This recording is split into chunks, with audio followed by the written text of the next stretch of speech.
This is a war that should have never happened. It's a war the Russians tried repeatedly to settle on terms that were very, very beneficial to Ukraine and us. The major thing they wanted was for us to keep NATO out of the Ukraine. The big military contractors want to add new countries to NATO all the time. Why? Because then that country has to conform its military purchases to NATO weapon specifications, which means certain companies, Northrop Grumman, Raytheon, General Dynamics, Boeing, and Lockheed, get a trapped market. In March of 2022, we committed $113 billion. Just to give you an example, we could have built a home for almost every homeless person in this country. We then committed another $24 billion since then, 2 months ago, and now President Biden's asking for another $60 billion. But the big, big expenses are going to come after the war, when we have to rebuild all the things that we destroyed.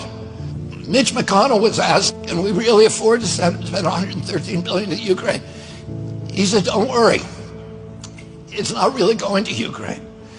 It's going to American defense manufacturers. So he just admitted it's a money laundering scheme. And who do you think owns every one of those companies? BlackRock. So Tim Scott, during the Republican debate, said, don't worry, it's not a gift to Ukraine, it's a loan. So raise your hand if you think that that loan's ever getting paid back. Yeah, of course it's not. So why do they call it a loan? Because if they call it a loan, they can impose loan conditions. And what are the loan conditions that we impose on? Number one, an extreme austerity program, so that if you're poor in Ukraine, you're going to be poor forever. Number two, most important, Ukraine has to put all of its government-owned assets up for sale to multinational corporations, including all of its agricultural land, the biggest single asset in Europe. In Ukraine, there's been 1,000 years of war fought over that land. It's the richest farmland in the world. It's the breadbasket of Europe. 500,000 kids almost, Ukrainian kids, have died to keep that land as part of Ukraine. They almost certainly didn't know about this loan condition. They've already sold 30% of it. The buyers were DuPont, Cargill, and Monsanto. Who do you think owns all of those companies? Yeah, BlackRock.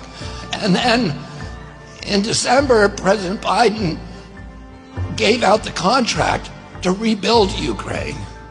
And who do you think got that contract? BlackRock. So they're doing this right in front of us.